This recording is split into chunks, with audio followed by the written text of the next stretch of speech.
Let's record on here. Great. Okay. So for those of you who are watching this as a recording, welcome to our Community Builders Learning Call. This month, I have the lovely Lana Jelenjev, who is a long-time supporter of Community Builders. She's also helped me, and I'm Carlos, one of the co-founders of the Happy Starter School. She's helped me with getting clear and understanding how to grow and manage our community of entrepreneurs and change makers. And I was also joined here by Ruth, who's interested in this whole idea of how to satisfy the many needs of members in her community. And we have the same thing, is like, how do we work out what we need to do to bring this community together and to service all of their different aims and ambitions and needs and goals. And so rather than what Simon Sinek tells us to do, which is in terms of defining your purpose and start with why, Lana is going to be telling us actually what we need to do is start with who. So Lana, why don't you introduce yourself and tell us a bit more about who you are and what you do? Hi, everyone. So for those who are the community builders, you've probably come across my name in my post. I'm the director for community and learning for dreamc2.org, which is an online learning and community platform.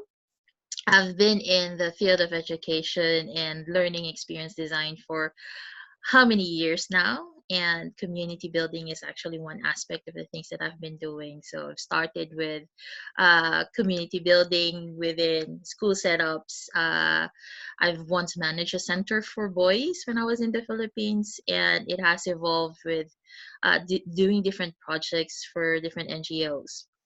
And yeah, right now I'm also helping out Happy Startups with their community. And it has been a very joyous and very interesting exploration in terms of how we can create collaborative communities. So yes, this is one of the topics that I'm very much fond of talking about. Not only because I've heard and read about the Simon Sinek Start with Why, and at one point I do agree. There is an importance in getting clarity on why you're doing things. Yeah. However, there are studies that are showing also that a lot of people are not actually pretty good at finding their why, and that they realize a bit later on in life what that why is. And looking at it from a design thinker point of view, I've also realized that we get closer to our why when we experiment. When we try new things, when we do different things. So starting with why is actually a premise that I say, when you're very clear with who you are, with what it is that you want to bring out to the world, then starting with why is a good indication. But normally, especially when it comes to projects, programs, or activities that revolves people, starting with who is the main question. I've read about this article from Michelle Bachman. I'll share that link with you on Start with Who. And when I read that, I was like, yes, finally, finally a lot more people are talking about why it's more important to start with who, especially since we're serving people. Let me just give you a good example of why start with who is important. In one of the systems course that I've been taking, there was an example of a program wherein they wanted to introduce safe use of a toilet in a very impoverished area. So in that area, they're not used to using toilets. And their idea was, okay, maybe if we put out the toilet, people will use it. They're coming in from a very strong why of, oh, people need to learn how to how to use a toilet, which is also for their health and safety. And there were quite a lot of metrics that they've wanted to do, like how many people will be using it, so that they'll know if the project was a success or not. So they've put out this what's this toilets, and they were able to write that, oh, there's quite a lot of people that were using the toilet. However, when you look at deeper into the data that they've collected, they did not emphasize on how many people, were repeat users. So you're not looking at, the impact of the program or the use of a toilet. They didn't really see if it was impactful for the people, because they didn't know if those people, the number of people that they had, were just repeatedly using the same, the toilet.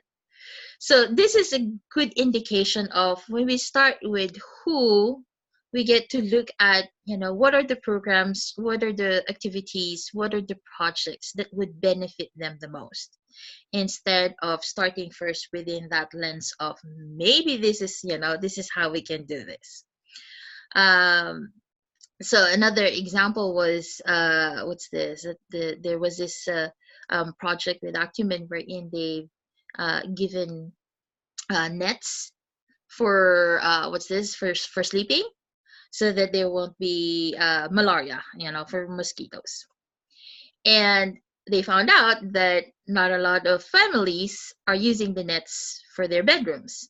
They were using it for fishing, they were using it for other things. So these are just some of the, these are just some of the questions that when you think of, when you're designing programs, activities, projects, or communities, you really need to get first into the lens of who are we designing it for?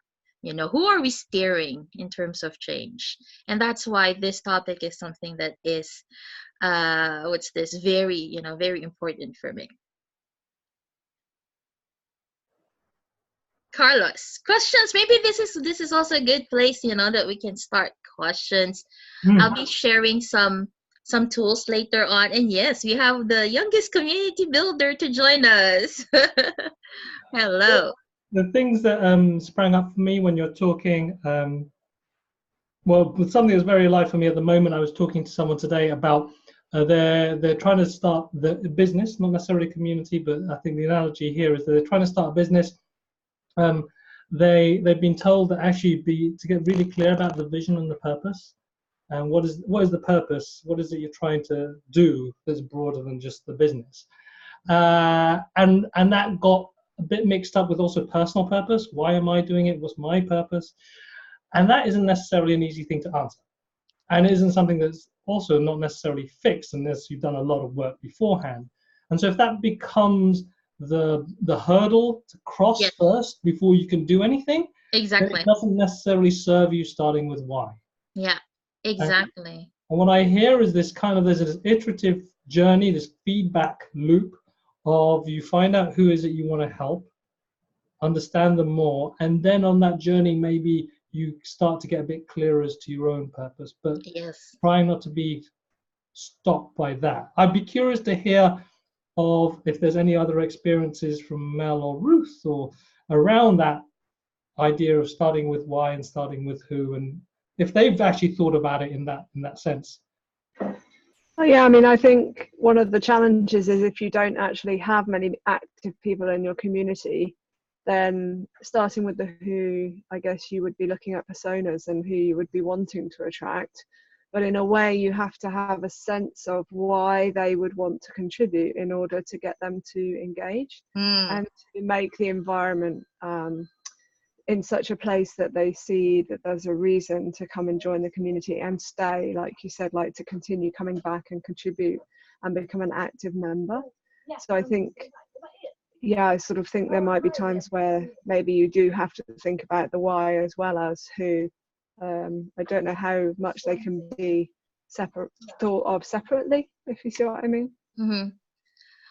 Thank you, Ruth, for emphasizing that. In the golden spiral that Michelle have written about, the middle part is really who. If we start with who, and we deeply, connect and empathize with those people that we're trying to serve, we get to also figure out, why is this important for them, and like what Carla said, why is it also important for me?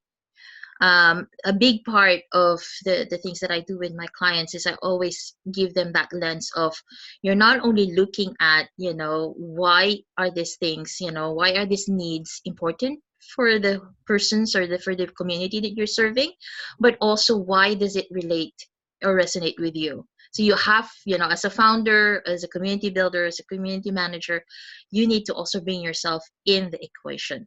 But starting with who has a premise of that we are clear first on who are we steering in terms of change in the first place. Because if we look at the programs that we're offering, the services, we're steering change in people. So meaning there are those that are, if you look at different stakeholders, there are those that are driving the change, and there are those that are beneficiaries of change. So given that lens, are this also clear? Who are the beneficiaries of this change that we're steering?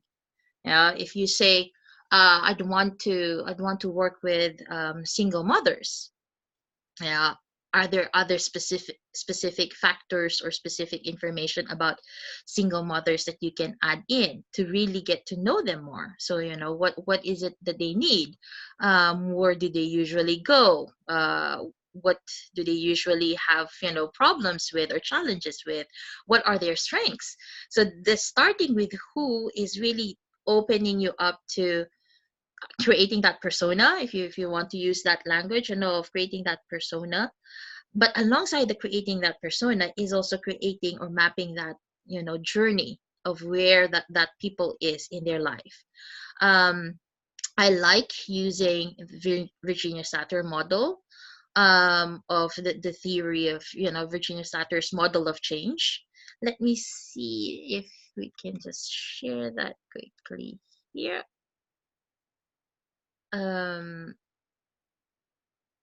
So I was mentioning a while ago already of the different beneficiaries and drivers of change. And these are some of the tools that we've already uploaded in the events, in the files of the community builder, so you can make use of that. But this is an example of, when plotting or when understanding your people that you're steering, the Satir change model is a very good way to start off. So Virginia Satir, she's very known for her iceberg model. For those who are into what's this, coaching or organization, she's very known for the iceberg model, and she's also a very known family therapist. And this is a model that she has created to show how we go from an old status quo, which is something that we're so comfortable with. This is our comfort zone, and then a foreign element comes in. It can be a foreign element, can be an illness. A foreign element can be what's this, being laid off in a job. And because of that foreign element, it requires you to reevaluate the old status quo, and the initial reaction to that will be resistance. And because of that resistance, you're interested into chaos. And while in chaos, you try to look for different ways. What is it that you want to do? How to get out of chaos? And which is why the chaos part is actually very important, because it becomes a very creative space for you to look at different strategies. And those strategies can eventually lead you to an aha moment, which is the transforming idea. And sometimes an aha moment might not be the best solution, but in essence, it kickstarts you off to a practice, or what's this, to integrate new things in life or new practices. And with this practice and integration, then you get to a new status quo. So basically, this model, Satir change model, is a good way of mapping out the people that you are serving in your community. Where are they in this model? um Not just where are they in this model, what was the foreign element in their lives, how were they when they were in the old status quo. um if you probably notice it, the transforming idea might be your community or your product or your service, so you are that transforming idea that comes in their lives. And it is with that assumption that, oh, by joining this community or by doing this program or by doing these services, it can jumpstart them into a different practice and integration in their life so that they get to a new status quo. But this is a framework to really look at, and to really understand the map journey map of different people in your, in your community or in your programs, in your services. Ruth, you mentioned a while ago that there are people that are from different, different fields, different levels. So different people or different categories would have different, of course, what's this, journey maps.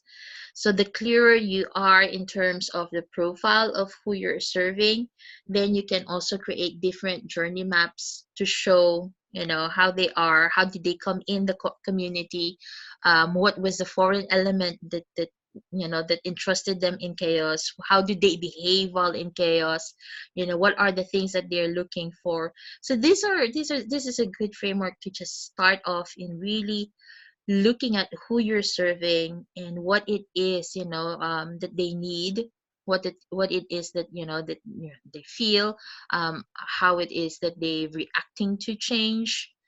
And I know we've done this, with the Happy Startups as well. Carlos and I have gone through this, and it was really a process of doing different, learning journeys, or journeys for different types of different types of groups. Yeah. Before I reflect on my story or so my experience of this work, I just wanted to just bring in Mel quickly to just say thanks for joining us here. I was just curious, is there anything that you would find useful, or maybe just give us a little background of what you're doing, so Lana gets a feel for your community building work, and what you'd be interested in learning from being on the call. Sure. Sorry, watching the tiny one.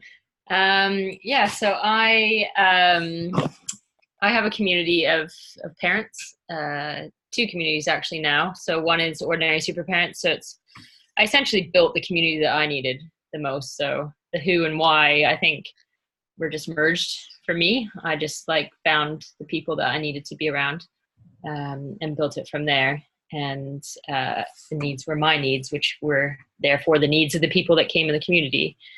And it's parents who, that one is focusing on happy families. So parents creating the happiest families they can, with the parents included in that. And we looked a lot at adventure mindset. We do a lot of adventure oriented kind of stuff. And then I have another community, which is a more recent one, that is actually come out of my summer camp kind of mindset, moving on from there, which is looking at the happy work side of it and having happy parents at work. And yeah, so I'm kind of at two different stages in those communities. Many of them are the same people, but not all. And in terms of I don't know what I want. I just love talking community talk. So I came to listen, to learn, to see what people have to say. And in fact, I've really learned that community building is my kind of passion. And when I joined the Facebook group for the community builders, I was like, wait, this is like people's jobs. This is like a thing that people get paid to do. So that was quite a novel idea to me. But yeah, so I'm trying to run it as a business around it. So yes, this is Sebastian. Hi. And this is how I run my business. Anyone usually pulling my hair. Yes, so that's kind of where I'm at with things. Cool. Thank you, Mel. Excellent. I'm keen to bring thanks, Mel. I also like to bring in Valentina as well to give her introduce herself, and what would be nice to know is if you're a community builder, what kind of community are you in the process of managing or creating, and what would be a useful outcome from this call for you? All right, well, hello everyone. Hope you can hear me. Let me know if you can. Yep. Okay, good. So sorry I came in a little bit late. I'm actually based in Madrid, and my computer's telling me one time, and yeah, it's just a bit of a mess. So yeah, my name's Valentina. I'm from the UK. I'm from London, but I now live in Madrid, in Spain, mainly because the weather is better and the wine is cheaper. That's my reason.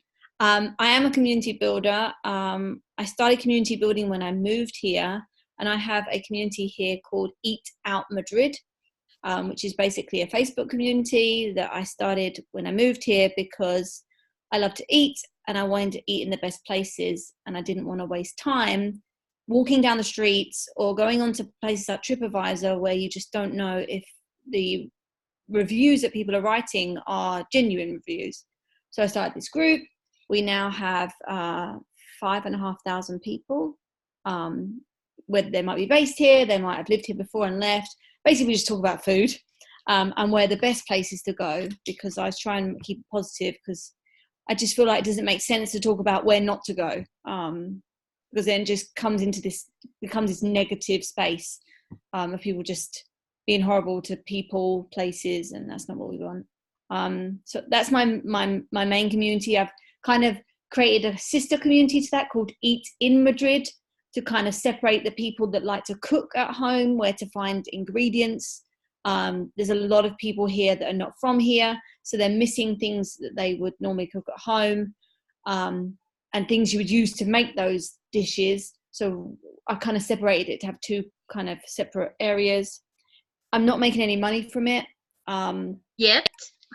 yet, but I kind of get money indirectly. I go and I pitch to restaurants to come in and try their food in exchange for me to promote them into the community.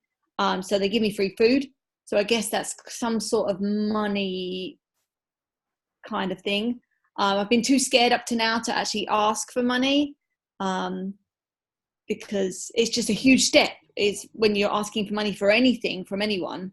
And I've kind of just been keep putting it on the back burner, and not really taken that jump into trying to make this a business. Aside to that, I'm also one of the CMX Connect hosts here in Madrid. So I run monthly in-person meetups for community builders and what we call community curious people who are interested in the community but have no idea what it is. And I am an events manager as well, so that I've been putting a lot of energy into that because I just love creating events. So that's what I've been doing with that. But yeah, again, that's a volunteer-based thing. And as Mel said before, like, I didn't realize people were making money from this. Like, you start it as a passion, and you just start a little group, and then suddenly, like, when it gets to like 5,500 people, you realize that, you know, maybe I should be doing something more with this.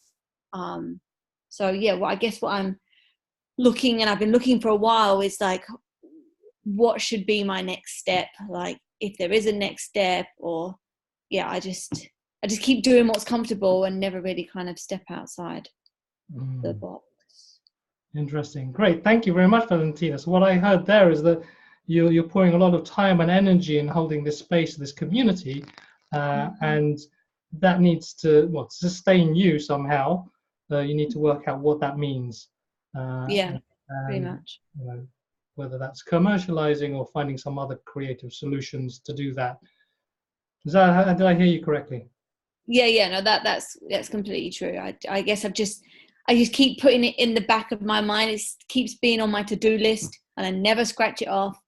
You know, it's other things come up, other things to make money. Like here in Spain, for example, teaching English is you can make a lot of money from it, and it's kind of easy to do. So you want easy money, you kind of you go for that instead of the thing that you really want to make money from. So that's where I've been kind of failing in that respect. So would it be fair that maybe something that would be useful is learning how to make this community management thing sustainable for you, whatever that means? Yes, I believe so. I think that's one of the biggest themes. Well, thank you, Valentina. To tie it in, you know, with what I've heard from Mel and Valentina about knowing that we already have a specific group of people that we're serving, and also you have a specific beneficiaries of change. The next, you know, in essence, the layer that I would like to invite you in is to really talk to them and say, you know, if there are paid services that you can provide for your community, you know, what are they willing to pay for? So this is also part of the identifying the who, so you've most of the people, like say for example in Facebook communities or in free communities, so they come in the community with that notion that yeah, it's for free, it's not something that they would have to invest in. And that is and that is part of the what's this part of the mindset that they come in within organizations or within communities. So I would, from that lens of, okay, you already have this who, you already have this group of people. The next question is really identifying, what are their needs, and what are the needs that they are. If the goal is also on sustaining your efforts, what are their needs that they are willing to pay for, that they are willing to say, oh, okay, I'm gonna invest in it. And at the same time also ask, if they are willing to invest on something, how much would that be? So then you get to have also a pulse check of who are in the community, and why you're doing this. Either it's a subscription to something specific. If it meets their needs, then they would go for it. But first you have to know, is this also part of their needs? uh, um, we tend to create communities, and this is very much like what Mel said. You've attracted the people in your community because this is part of your personal needs as founders. And there's that's a good way to start a community, because you say, oh, like for my case, when I got diagnosed with breast cancer, I wanted to have a tribe of women that can support me in my healing. And that's why I talked to a friend of mine, and we co-founded She Dares. So now it's that vibrant community of women that are talking about different things, especially on midlife. And it has grown outside of what I initially needed in a community. So eventually communities need to be seen as entities of its own. And that is that who of, okay, who is this community? Who are the people that are part of this community, and what do they specifically need? A tool that I use in exploring that is AEIOU. So this is a very simple tool. So what activities do they usually do? And I'd like to challenge you to look at it from the lens of the Saturn model. So it's not just when they are in chaos, but also before chaos. What is it they normally do during the old status quo? What do they do, or how do they react when they're in the resistance stage? When they're in chaos, when they're in integration. And sometimes you probably don't know how they are when they are in integration or new status quo, because that's what you are providing as your service or your product or your community. So those are assumptions that you can write down, in terms of activities. What are your assumptions that they would be doing? Next is environment. Where do they usually go? Which hubs do they usually are part of? It can be hubs that are online. It can be hubs that are face to face. So the environment is very much important for you to also know, who you can collaborate with to attract more of these people to come in. So this is that part of the collaborative communities, creating collaborative communities. Interactions, who do they usually engage with? It can be people that that they say, for example, they go to a mother's cafe, and they interact with mostly mothers that are there. So this is one way of really looking deeper into the who, and also identifying their opinions, what are their beliefs, what do they value, and their understanding, what is it that exactly that they know. And this, when you plot this gives you an indication of how they are in the different stages of the change model. and where you can, where you can also look at, given this, what can I provide? What is it that they need that I can, what's this, that I can support or provide for? Let me stop sharing so that I can see the questions. Yes, the documents are already in the Facebook group in the files, so you can get all those sheets. So when I look at, starting with who, I really look at it within the lens of how much do I need to know so that I can make informed decisions as to why this is important. It can be that, I've like what I said, my career path has been shifting from working with in schools to working with entrepreneurs, to working with organizations. But a big part of that, process of, who for me is, they're impact driven. Yeah, I resonate a lot with impact driven businesses, impact driven organizations, or impact driven programs or services. So that for me is, once I'm clear with the who, I get to also be creative with, how can I be of service to them? So this is a jumpstart process, by being clear with who, you jumpstart to why does this resonate with you? Why is this important for you? Why is it important for them? Why is this body of work needed in the world? So the two things that came to mind when you were talking, also given the different people we have in on this call, there's the financial sustainability and there's the energetic sustainability.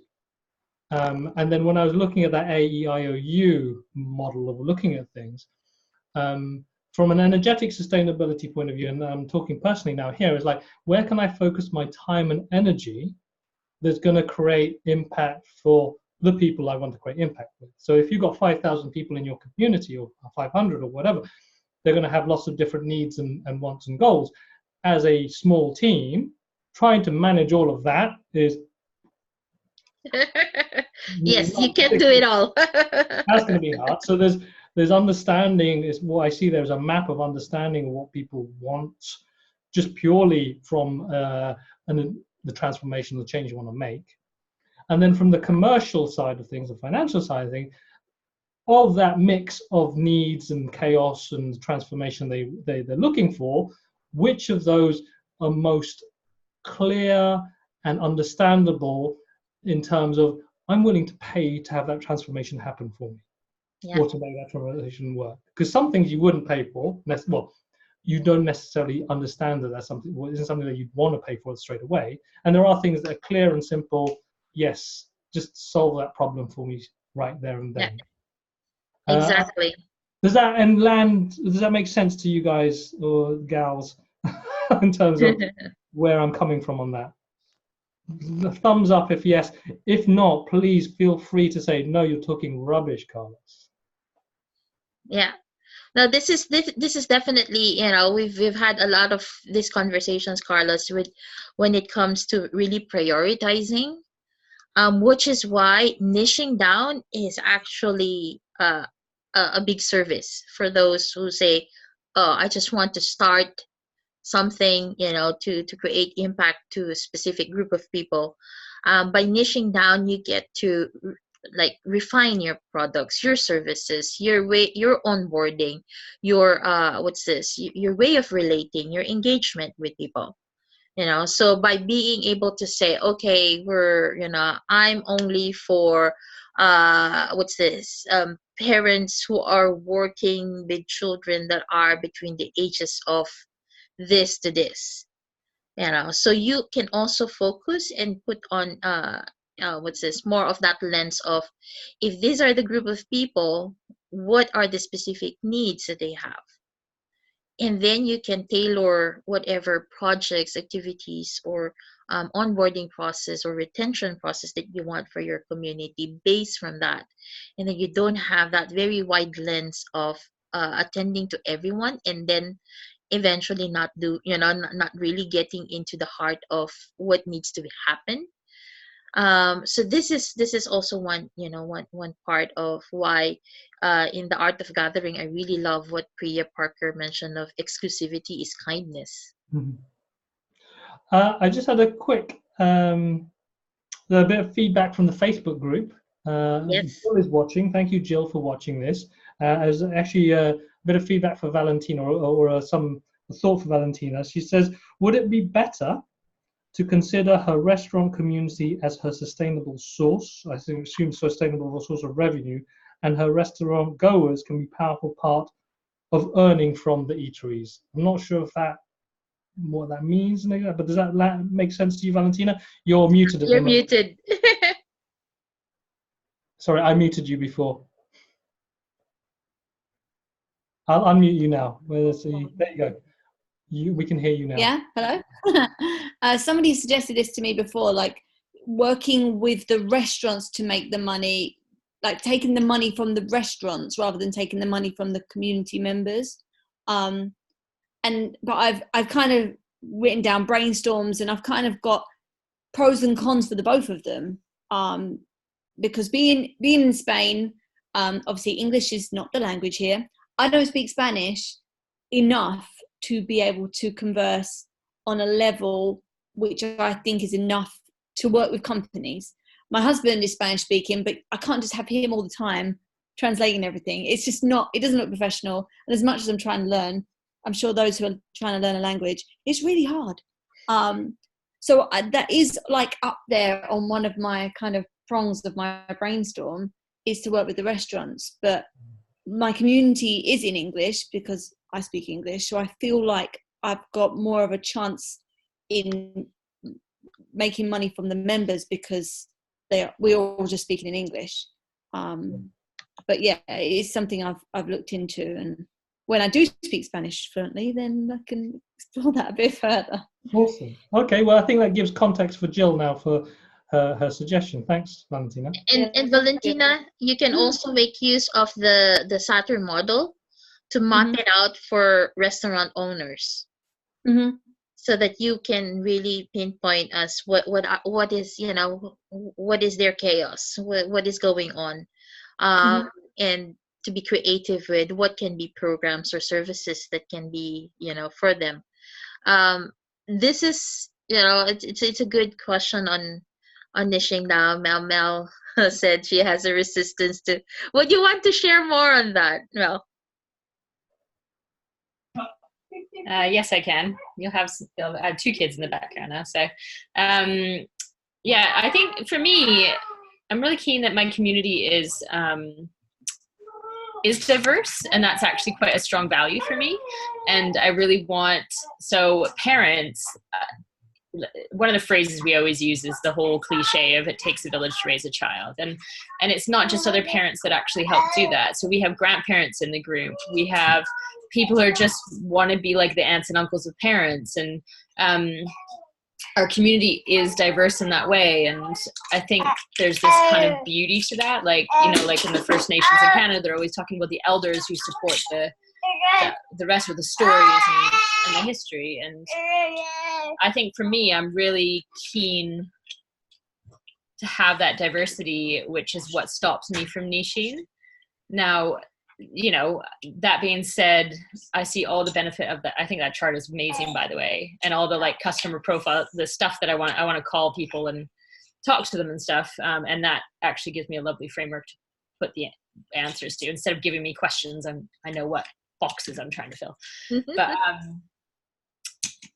so, you know, there is a question of maybe the people that I'm selling to, quote unquote, are not necessarily all the ones in the community. So there's just the specific ones that the products are going to. So I can almost understand kind of niching in that way, I suppose. But I can sense my resistance to even think.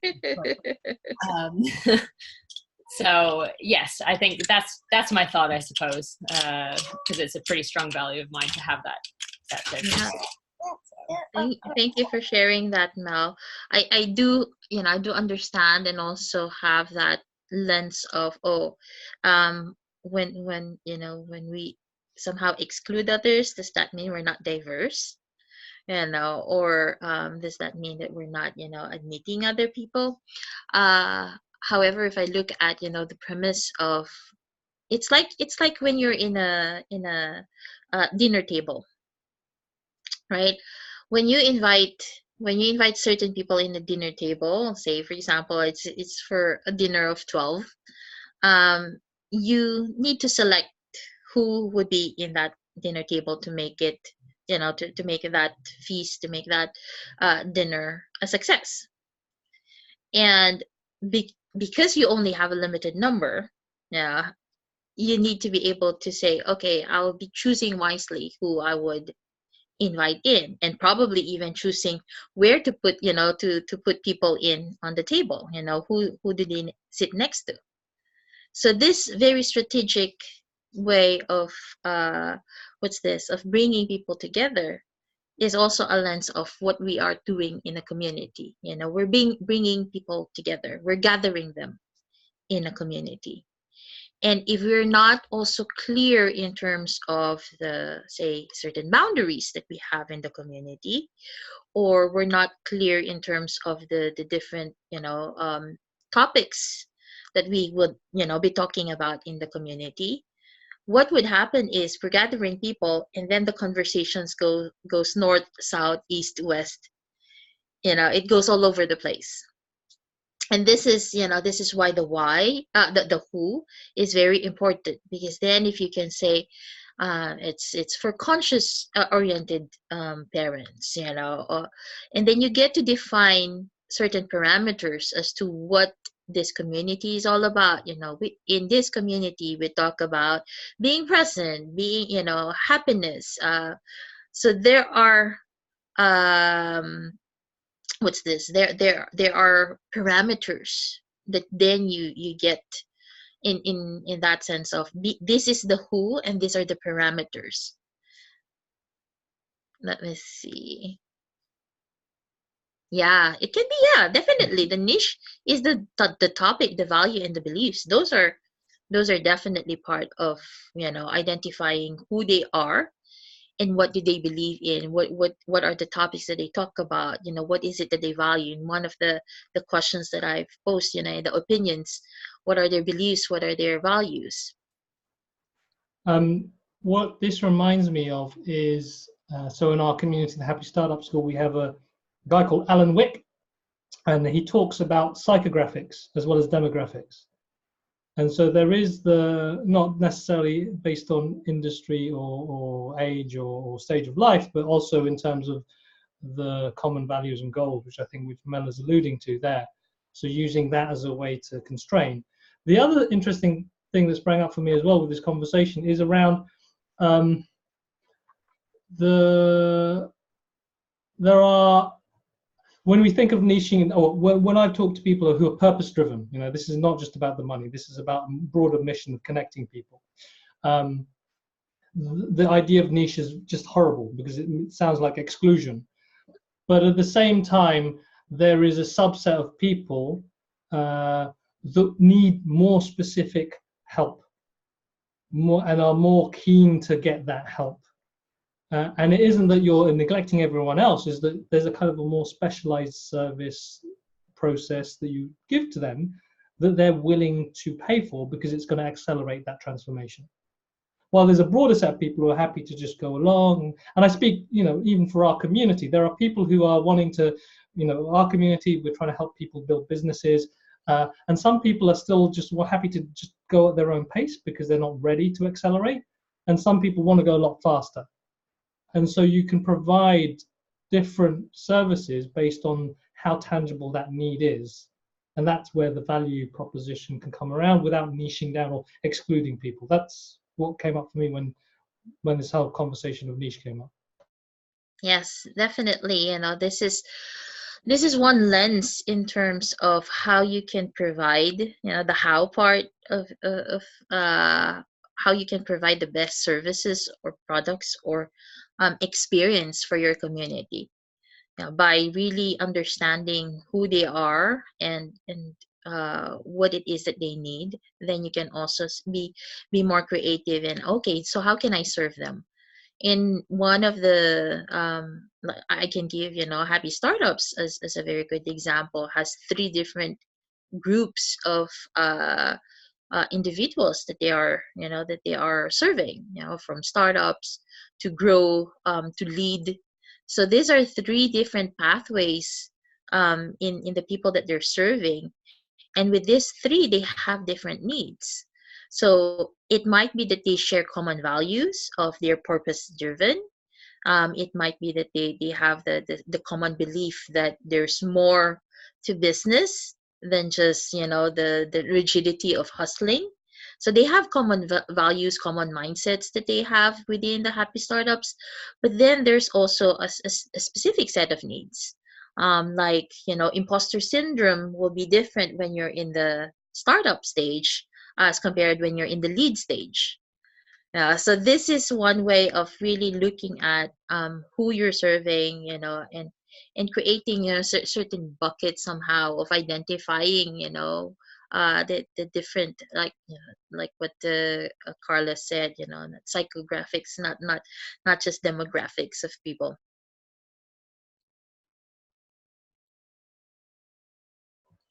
Other questions? We have other questions in the. So thank you for those who are watching. Jill is watching. Jeremy, and even Christopher is watching. So do you have other questions when it comes to start with who?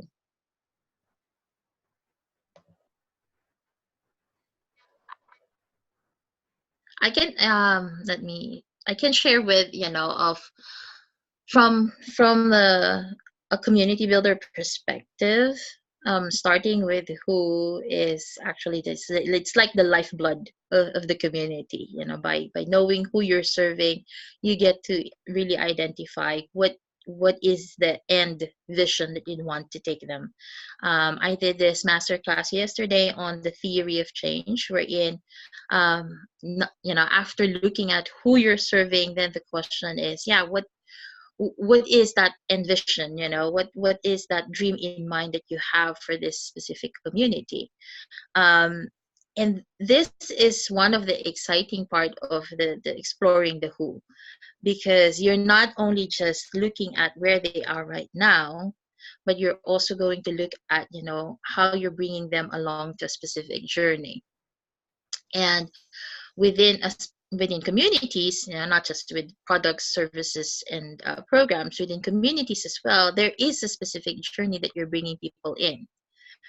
So you're gathering people in for a specific, what's this, call to action. Now, this is that part of exploring what is that, what is that call to action, what is that end vision that you'd want to take them. And why I love the Virginia Satter is it's not static, that when they're in a new status quo and then that's it. No, it goes into a cycle. So when plotting the journey of the people that you're serving, see it as also as a cycle, not something that is just linear and not something that is static. So seeing it from that, from that period of, hi Sasha, seeing it from that moment of, when they, even before they onboard in the community, how they became aware of the community is already part of the process. So awareness that that a certain community, your community exists, that's already part of the cycle. And then up until the transformation happens, up until it's integrated in their practice, and up until there's a new status quo, then what? Then that's the next question. Is there something more that you'd want to offer for them, or is this the end of their journey? And if it is the end of their journey with your community, how do you have more of that closing process? Is there something that you have in terms of evaluating their what's this experience within the community? Are there questions that you normally give out? Let's see, there is a question. How do you suggest exploring and hopefully avoiding your own biases when identifying the who? I love this question. If you're not excluding people from your vision. Thanks, Mel, for joining. And this is Ruth. Thank you for this question. When exploring the who, I suggest that you do it collectively. So you're not just doing it with the founders, but probably do it also with an inner circle, those people who are very much involved in the community. So those who are driving the change. So identifying who are the drivers of change within the community is very important. So it can be the founders, it can be the community managers, it can be the inner circle, those that are active, very much like your early adapters in the community, your ambassadors in the community. So these are people that you can say, hey, let's sit down and just, yeah, let's look at the who. Who are we really serving in our community?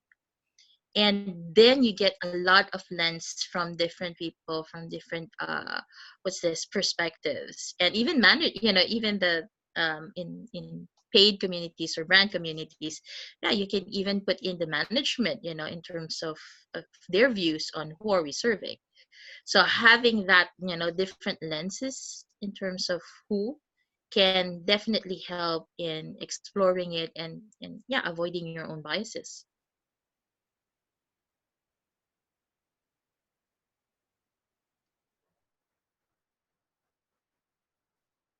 I do hope that helped, Ruth, in answering your question.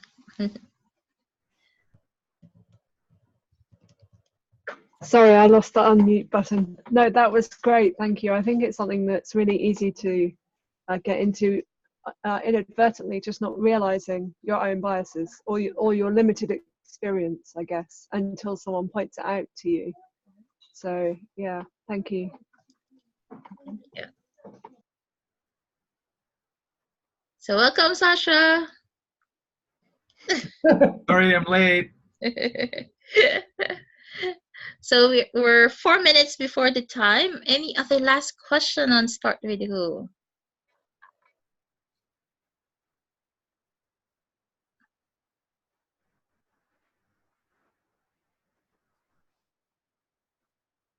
Carlos is looking at the. Yeah, I'm just trying to. There's multi-channel kind of like. Oh, maybe then. Well, we could just slowly close off with kind of thoughts and reflections given the call. What Ruth and Valentina are coming away with in terms of anything that came up for them, or things that they'd like to move forward. So if you didn't mind, maybe I'll volunteer you, and you can just share a little bit about what came up for you, really. So how about you, Ruth? Why didn't you start? Sure. I mean, I think it's an interesting way of turning things on its head. I think I hadn't really considered starting with who, and I've been more focused on why. So it's given me some thoughts. Yeah, and just hearing from other people about their communities and the challenges has been really helpful. Brilliant. Thank you, Ruth. Valentina? Oh, let's unmute you. There you go. Okay, so I really hadn't thought about asking the community what they would pay for. I don't know. I don't know why that never really entered my head, because it seemed so simple. And really, the community, even though the community was started because of something that I needed answers to, really it's about them now, because I eat out like 4 to 5 times a week. You can only eat out so much without spending all your money. So it's really about them and helping them and new people coming into Madrid to find where to eat. So yeah, I really need to start asking them what they would be willing to pay for, if anything. Like, I guess I've always maybe been scared of the people saying we won't pay for anything, which is going to happen when you've got that many people. There's going to be people that don't want to pay for stuff, but there hopefully will be people that do. So yeah, it's finding out what kind of things they would want to pay for. Is it like an ebook of all the places in different areas, different cuisines. Like I've always thought about that. Again, that's a lot of work to put in if you're not sure if people are going to pay for it or not. But if people have some sort of interest in it, then it's something that I should explore. So yeah, I'm going to figure out different ways of trying to find out what they want in terms of paid things, if anything. So thanks for that. Brilliant.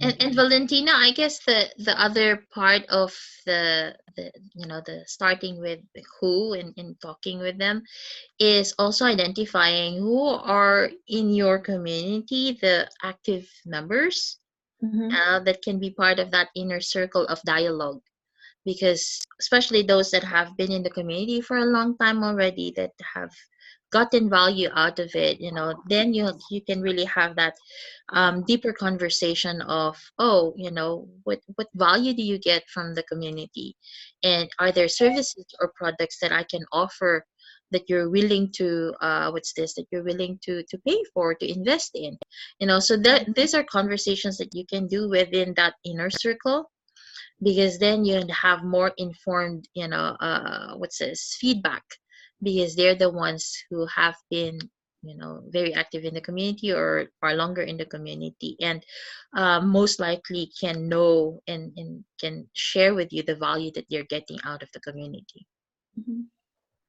Yeah, no, I definitely have a lot of people sprung to mind, and I've always thought about doing something with these people, but just never really done anything with them yet. I mean, I recognize them every month, the top contributors in the group, so to give back to them, but and it's always in the 10 people, the same names are coming up every month. So yeah, I need to give back to them to help, to make sure that they continue to be active and loyal, and just say thank you to them in whichever way I can, that isn't paying them, because I can't pay them.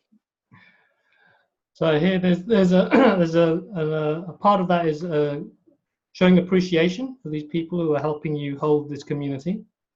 One thing that I wanted to say, just from my experience of working with people trying to start making money out of something, asking what people want is one way.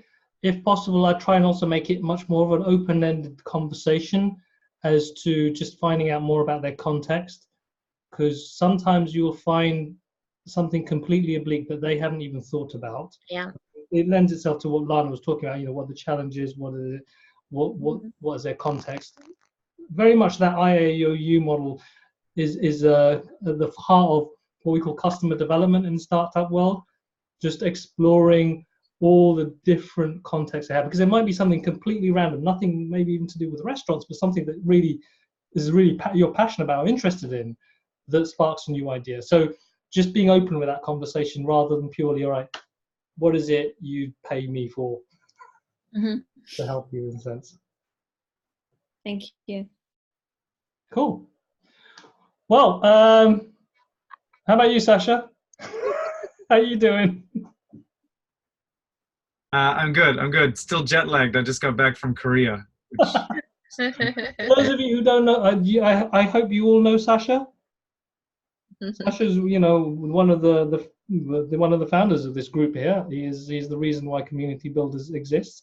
I like co-creators better than founders, but he's one of the co-creators of this group here. And one of the reasons this group was created.